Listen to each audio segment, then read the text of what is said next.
The light comes through the trees. The shadows are clear from the branches above as the light comes through the trees, making patterns as it goes.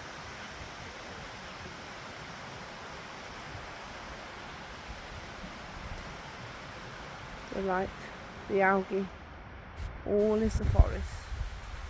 Some trees are bent, reaching for the light, and some are straight. Each part, the hazelnuts, is food for squirrels.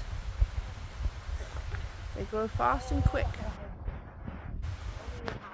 But the tree is up higher. Up here there is a tree that's not so full of life, and a new one just below.